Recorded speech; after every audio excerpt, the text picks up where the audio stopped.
Salut à tous, ici Plan de Vie, j'espère que vous allez bien. Donc aujourd'hui, on se retrouve pour un QPV. Donc là, ça va être le troisième QPV qui est sur ma chaîne YouTube. Comme vous savez déjà le contexte, mettez-vous bien, soyez tranquille. Surtout que je pense que ça va être une vidéo qui va être très longue. Et puis soyez vraiment à l'aise. Je sais pas si vous êtes sur votre lit, mettez-vous à l'aise sur votre lit. En tout cas, soyez bien. Donc je vais vous expliquer un petit peu comment ça va se passer. Vous m'avez envoyé plusieurs questions sur mon Gmail et tout.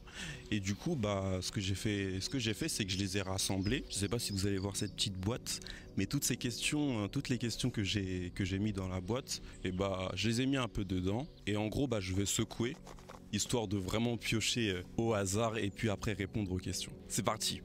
Suspense. Ok. Première question. Je sais pas comment prier.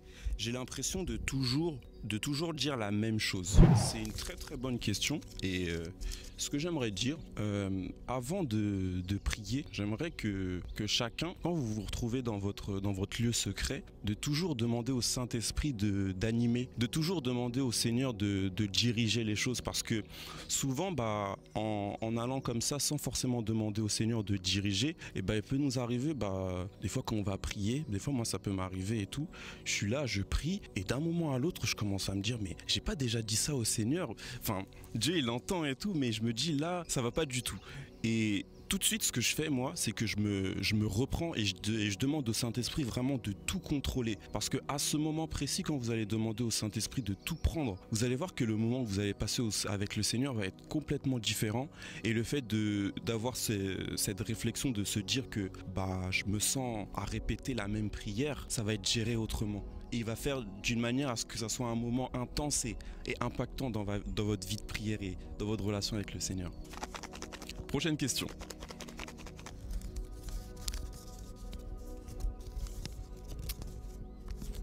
Bisous avant le mariage, pour ou contre? Contre.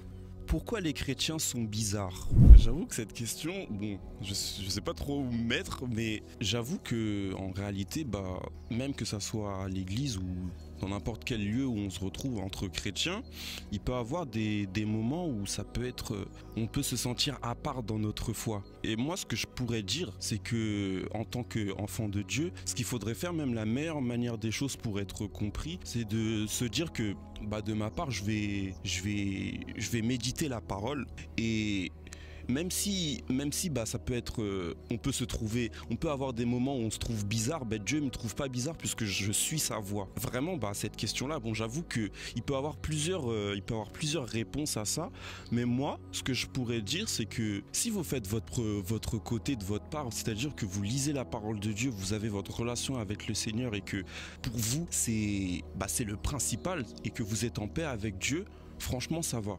Et s'il y a d'autres choses après, des comportements qui peuvent être même très bizarres et qu'on ne peut pas forcément se comprendre en tant que chrétien, vous mettez la Bible ici et après vous méditez et vous allez vous comprendre. Et ce sentiment de bizarrerie ne sera plus mis en place.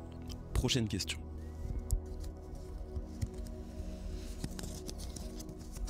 Je suis chrétien et je n'ai pas d'amis. Les chrétiens d'aujourd'hui ne m'intéressent plus. Marre de voir des chrétiens qui essayent le dimanche et qui font genre d'être dans la foi. Bref, j'aimerais vraiment avoir des amis, mais des amis qui ont la crainte de Dieu. Franchement, c'est une question qui est très intéressante et même vis-à-vis de notre foi, on peut tous être emmenés à avoir cette réflexion-là.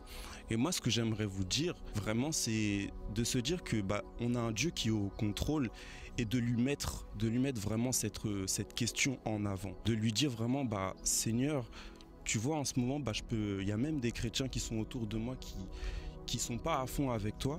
Et vraiment, Seigneur, fais que tu mettes des personnes sur ma route qui vont faire en sorte que dans ma foi je sois plus élevé et qu'au final que je me retrouve à grandir encore plus avec toi. Tout ça se joue dans votre intimité avec le Seigneur. Quand vous vous retrouvez dans votre lieu secret, dites-lui tout. Dites-lui surtout cette partie-là parce que Dieu il voit votre cœur et il va faire en sorte de décanter tout ça. Et même à un moment donné dans votre vie, il va commencer à vous mettre des personnes des personnes qui auront la crainte de Dieu au final. Et vous allez voir, même si ça peut prendre du temps, cette démarche prend du temps, mais le Seigneur, il agit toujours et c'est juste une question de temps.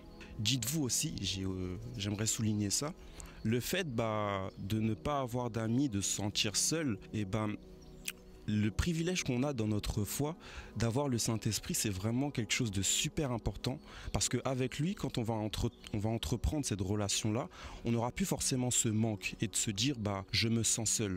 Parce que si le Saint-Esprit, tu l'as considéré comme ton meilleur ami, tu verras que ça va même plus t'accabler ce sentiment de solitude. Prochaine question. Une chrétienne peut-elle être féministe ?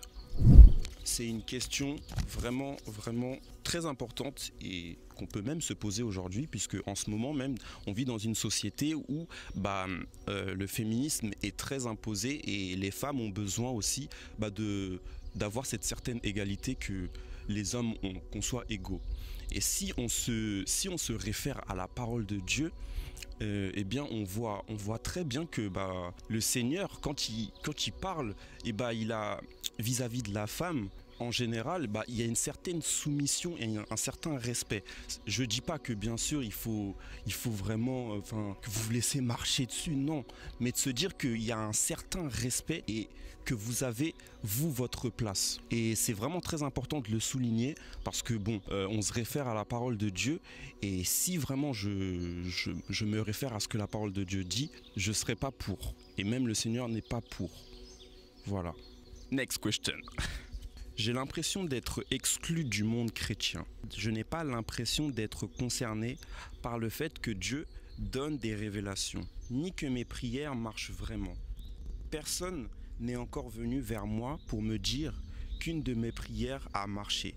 Que faire et que pensez-vous de ça ? Question très intéressante parce que ça nous réfère au fait l'importance d'avoir l'avis des gens, et c'est ce qui est plus imposé. Quand je comprends cette question-là, c'est le fait que on a besoin d'avoir l'approbation des gens pour savoir si nos prières elles marchent. Et ce que j'aimerais répondre à cette question-là, ce que Dieu attend de nous, c'est que nous on croit en lui, qu'on ait la foi. Et la foi, c'est se réfère à ce qu'on entend. Et ce que je veux dire par là, c'est de se dire que, par exemple, tu vas être là, tu te dis mais personne a réagi à ma prière, personne s'est dit au final est-ce que ma prière a marché ? Et en fait ça on peut pas forcément le savoir parce que c'est ce que Dieu détient. Et ce que je voudrais dire, c'est que on n'a pas à soucier des gens, à se dire mes prières ne marchent pas et c'est nul, c'est pas vrai. Je dirais même que c'est même un mensonge que le diable peut mettre dans nos pensées et de se dire si mes prières ne marchent pas, je ne prierai plus au final. Et Dieu, ce qu'il attend de nous, c'est que vraiment, en construisant et en élaborant vraiment une sincère relation avec le Seigneur et d'avoir un cœur pur devant lui et de se dire Seigneur, tu vois ces questions que j'ai en tête, tu vois clairement que là j'ai besoin d'être rassuré vis-à-vis de ce problème que j'ai en moi, de me dire que ces prières ne marchent pas. Fais en sorte que ces paroles sortent de moi et que maintenant je me projette en me disant que ces prières que je suis en train de faire, je sais même que d'avance ils vont se réaliser parce que on croit à un Dieu qui est puissant et qui se révèle par rapport à nos prières. Voilà. Juste fiez-vous à Dieu, fie-toi à Dieu. Ça peut même arriver, des fois on peut prier pour un membre de notre famille et on se dit que nos prières ne marchent pas, mais en fait on se rend pas compte de l'aspect spirituel, de ce qui est en train de se passer en fait. Parce que les enjeux spirituels sont énormes et quand tu te mets à prier, tu mets une bombe au diable en fait. Et lui, ce qu'il fait, c'est qu'il essaye de courir à fond, il essaye d'éviter cette bombe. Et tant que tu aurais continué et tant que tu vas persévérer, ta prière n'est pas sans effet, elle est active. Voilà. Est-ce qu'on peut parler des chrétiens qui disent des grossièretés et qui n'ont pas l'impression de faire mal ?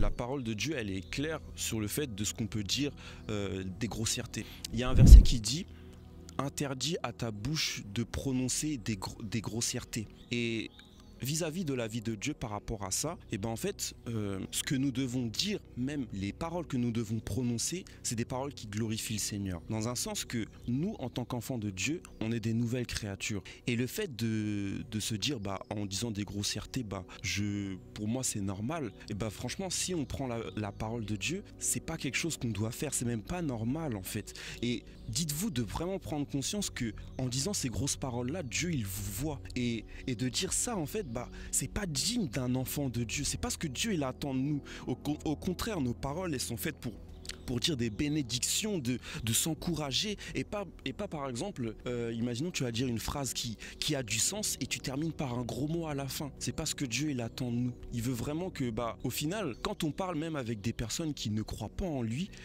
tout ce qu'on va dire en disant des bonnes paroles, on va être beaucoup plus crédible. Alors que si on dit un gros mot à la fin d'une de nos phrases, ils vont se dire alors ce chrétien là il dit des gros mots donc moi aussi.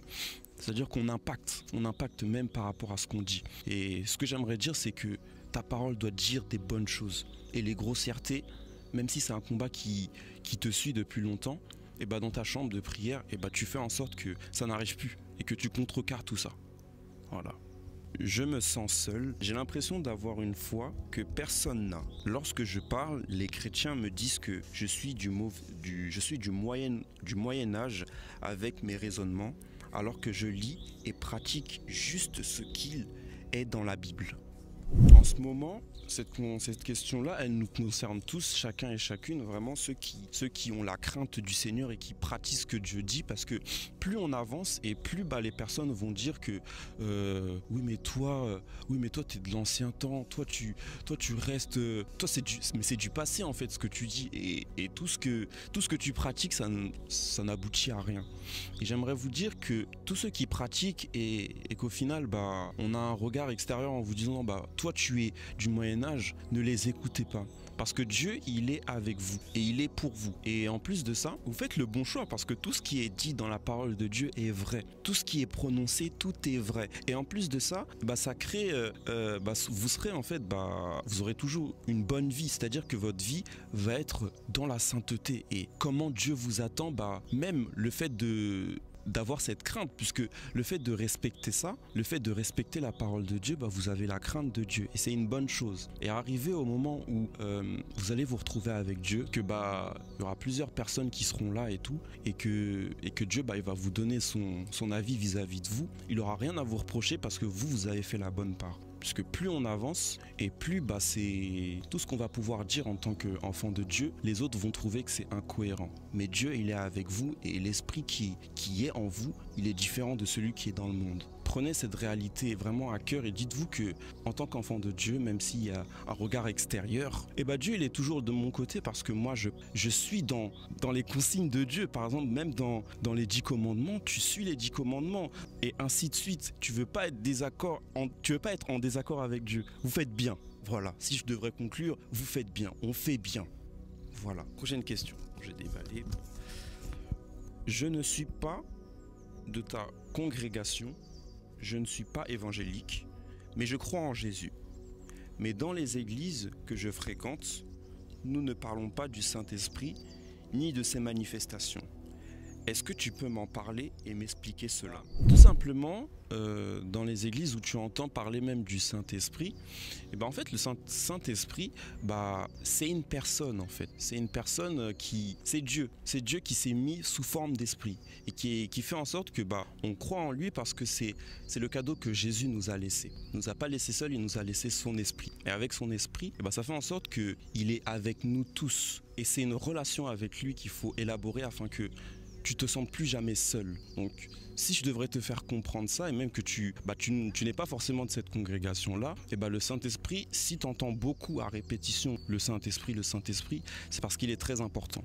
Et du coup, ce que j'aimerais te dire, c'est que l'importance du Saint-Esprit, quand tu entends le Saint-Esprit, c'est parce qu'il a un rôle dans chacune des vies qui se retrouvent même dans ton église. Et dis-toi que vraiment, c'est une relation qu'il veut avec toi, le Saint-Esprit. Voilà, si j'ai pu répondre à ta question. Le vaccin est la marque de la bête, oui ou non? Non. Prochaine question. J'allais dire encore prochaine réponse. Qu'est-ce que j'ai là? En tant qu'enfant de Dieu, trop manger est un péché? C'est une question qui est marrante, mais en même temps, il y a des aspects qui sont importants aussi à retenir. Si je prends le verset qui parle des excès de table, ça nous montre que en tant qu'enfant de Dieu, il ne faut pas trop abuser. Faut pas trop se donner, c'est-à-dire à la nourriture. Par exemple, si par exemple tu as fini un de tes repas et qu'au final, tu as envie encore alors que tu es déjà calé, c'est pas une bonne chose. Parce qu'au final, tu manges, mais tu manges pour te faire du mal et c'est pas le but. Faut que tu manges et en même temps, tu sois tranquille et tu reprennes tes activités, par exemple. Là, ça commence à se liquider un peu. Ouais. Je n'arrive pas à lire la parole de Dieu. Ça, c'est un problème, mais un problème qui a une solution. Dis-toi que la parole de Dieu, elle est importante dans ta vie. Et si tu manques de ça, tu seras plus vulnérable à être dans le péché. Dis-toi qu'en fait, je vais me référer à ce verset-là, qui dit prier sans cesse. Et quand t'as pas cette envie-là, demande à Dieu, expose-lui à Dieu en fait ce moment ou même cette façade de ta vie où tu te dis mais là Seigneur, j'arrive pas à prier. Et donne-moi en fait je sais pas comment je pourrais dire, d'être indispensable à la prière. Cette soif de vouloir toujours prier et de te chercher. Et même en plus, je peux vous donner des petits conseils. Par exemple, fais en sorte que dans ta journée, que ça soit toujours environné de la parole de Dieu, même écoute des louanges. Fais en sorte que tout ce que tu vas écouter, ça va te redonner en fait cette envie de prier, tu vois. Et même c'est le but. Toutes ces louanges-là, ça va te faire en sorte que ça va déclencher quelque chose et tu vas te dire, Seigneur, là, je reviens à toi. Faut pas que ces journées-là, tu oublies de faire ça. Et tu verras que ça va même plus être une question que tu vas te poser. Prochaine question. Je suis fiancé et je me pose encore des questions. Comment savoir si c'est vraiment la bonne personne pour nous et qu'on ne passera pas par le divorce? Quels signes nous montrent que c'est réellement la personne précisément qui partagera notre vie pour plus tard? C'est une question super importante dans notre vie. Pourquoi? Parce que ça se joue sur toute ta vie en fait. C'est une partie de ta vie que tu vas passer avec la personne. J'aimerais vous faire un petit témoignage que moi j'ai pu avoir ces derniers temps. C'est très récent. Et au final, je pensais que le Seigneur avait mis une personne dans ma vie que moi j'étais convaincu. J'étais convaincu que c'était cette personne-là. Et plus le temps passait, et plus le Seigneur il me montrait que c'était pas cette personne-là. Et du coup, moi, ce que j'ai compris, c'est de se dire que d'écouter toujours la première voix qui vous parle et ne pas écouter la voix d'après. Parce que la toute première voix, c'est toujours Dieu qui accentue les choses. Parce que la deuxième voix, ça peut se jouer sur des négociations en se disant mais regarde, elle va être bien pour toi parce que toi aussi t'aimes faire ça. Enfin, vous aimez bien les mêmes choses et tout. Mais cette voix, cette première voix qui annonce la sagesse et qui dit ne va pas là, elle est super importante. Et dis-toi que si tu commences à avoir ces réflexions-là, c'est pas pour rien. C'est parce que c'est la première voix qui te parlait, la voix de Dieu, la voix du Saint-Esprit en fait, qui te disait il faut que tu partes en fait. Et ça va avoir des enjeux très importants et au final tu vas te sortir de là. Et depuis ce jour-là, moi j'ai compris clairement que la première voix de Dieu elle est importante. Et maintenant je suis convaincu de ce que Dieu m'a mis en fait dans ma vie. Donc à la personne qui est dans cette situation-là, vraiment, fie-toi à la première voix de Dieu. Et au final, quand vous vous retrouverez à vous reparler, dis-toi que même si tu vois un tout petit détail, là tu vois qu'il y a quelque chose qui se passe pas bien, dis-toi c'est un seul petit détail qui peut tout changer. Tu peux te sentir libre à couper un fiançailles. Ça, justement, ça sera pour ton bien et tu seras toujours sur la voie de Dieu. Prochaine question. Je pense avoir beaucoup trop d'amis, mais de ne pas totalement être bien accompagné. Car des fois, lorsque je suis avec eux, j'ai l'impression de me perdre et de ne plus me retrouver. Mais je ne peux leur dire de m'oublier, car ils ne me comprendront sans doute pas. Donc si tu as des conseils, dis-moi. Les amitiés, c'est quelque chose auquel on est environné et c'est de ça qu'on a besoin. J'aimerais te dire que si tu te perds quand tu te retrouves avec ces amitiés, c'est pas bon. Pourquoi? Parce que si tu perds ton identité et tu perds même la personne qui t'est réellement, pose vraiment des questions à Dieu afin que tout ça change et qui t'entoure vraiment d'amis qui qui seront dignes du fait que tu pourras même t'exprimer ouvertement. Parce que le fait que tu te perdes, ils auront forcément une mauvaise influence sur toi. Et si tu les suis, au final, tu vas te retrouver encore plus perdu que tu ne l'es déjà. Dis vraiment au Seigneur de faire le tri et même de t'éloigner en fait de ça. Parce que c'est vraiment très important. Parce que si tu te perds et tout, et avec eux tu te retrouves pas, c'est pas bon pour toi, ça nuit pour toi-même. Et en plus, tu te retrouves pas forcément tranquille. Vraiment, confie-toi à Dieu. Fais vraiment de ton Dieu ton meilleur ami d'abord. Et comme ça, tu n'auras plus forcément ce lourd joug en fait qui t'empêche d'être toi en fait. Ce que tu devrais mettre en place, c'est d'abord de prier pour tout ça, de faire en sorte de préparer le terrain en disant au Seigneur, vraiment là, tu vois Seigneur mon mal-être. Tu vois comment je me sens, tu sens mon mal-être, tu sens comment je me sens, et fais en sorte que quand je vais leur dire comment je me sens réellement, que ça change. Que ce soit eux-mêmes qui prennent la décision de s'éloigner de moi et que toi tu mettes des bonnes personnes sur ma route.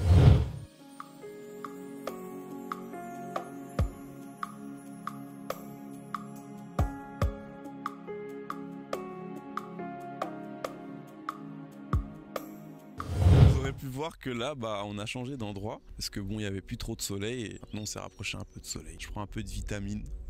Prochaine question. Comment affirmer sa foi?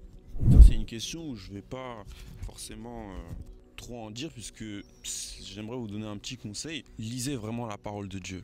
Lisez vraiment la parole de Dieu. Ça va faire en sorte que, je ne sais pas comment le Seigneur il fait ces choses, mais il connaît très bien comment il fait les choses, mais ça va vous remettre en fait en vous une soif et une certaine assurance de vous dire que même par exemple vous vous retrouvez dans dans votre lieu de travail et même là le Seigneur il met une occasion pour que vous parlez de Dieu. Vous allez voir que quand vous avez lu, vous lisez chez vous la parole de Dieu et tout, mais vous allez même pas en fait avoir même de peur de vous dire qu'est-ce que je vais pouvoir dire à cette personne-là, parce que Dieu il est avec vous et à ce moment précis vous allez avoir une telle assurance que vous allez même pas comprendre. Parce que des fois, je vous avoue, ça m'arrive et tout d'affirmer sa foi et tout, même quand je travaillais, et le fait de lire la parole de Dieu, j'étais vachement aidé, j'étais vraiment aidé et tout, et je remercie le Seigneur pour ça, du fait que je lise.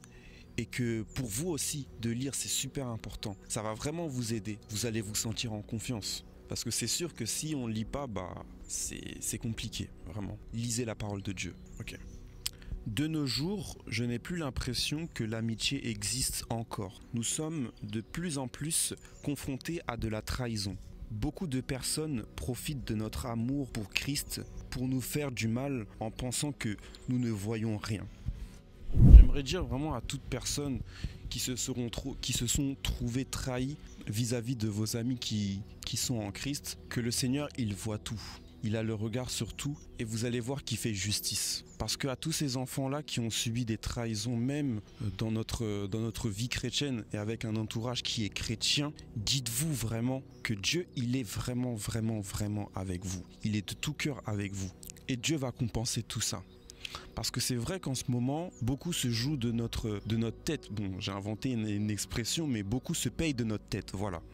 Et ça fait pas du bien. Dites-vous que, je le répète encore, mais c'est que sur le Saint-Esprit qu'on peut compter. Vraiment que sur lui. Ça va même pas être lui qui va te trahir dans ta vie. Il va toujours être pour toi.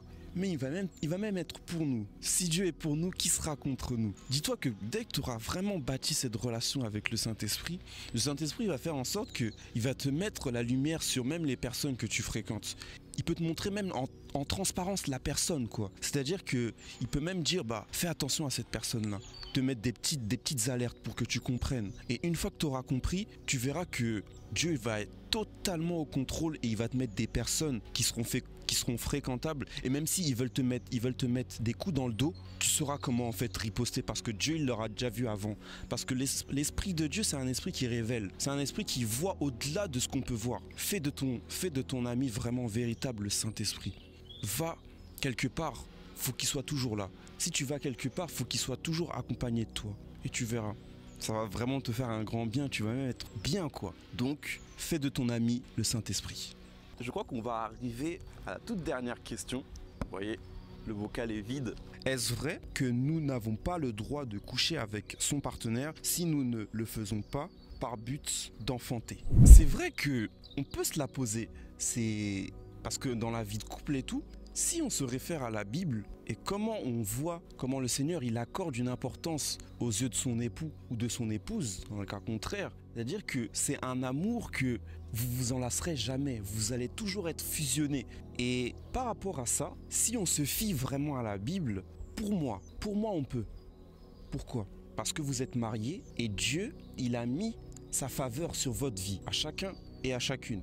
Et au final, si le Seigneur il a approuvé votre relation, bien sûr, il faut toujours avoir du discernement dans ce que vous allez faire. Et c'est très important parce que des fois, même dans le couple, il peut y avoir des situations où le diable va rôder et essayer de mettre la confusion. Mais en revenant à la question, soyez toujours vigilants. Vraiment, soyez vraiment vigilants à se dire vraiment, Seigneur, t'as approuvé la relation et il faut qu'il soit vraiment au contrôle. Pour moi, ça serait oui, on peut. Si vous êtes vraiment vigilant dans la foi, si vous avez toujours comme chemin au sommet, le Saint-Esprit. Parce que c'est lui qui va vous dire, par exemple, à un moment donné, si vous vous retrouvez vous deux dans le faux, il va vous le dire, il va vous avertir. Et moi, je suis plus de cet avis-là. Se dire, c'est possible, mais soyez toujours dans le discernement par rapport avec l'esprit. Parce que lui, il peut vous le dire si c'est pas bon ou si c'est pas bon. Si c'est bon ou si c'est pas bon. Donc là, on se retrouve à la fin du tournage. J'ai répondu à toutes les questions.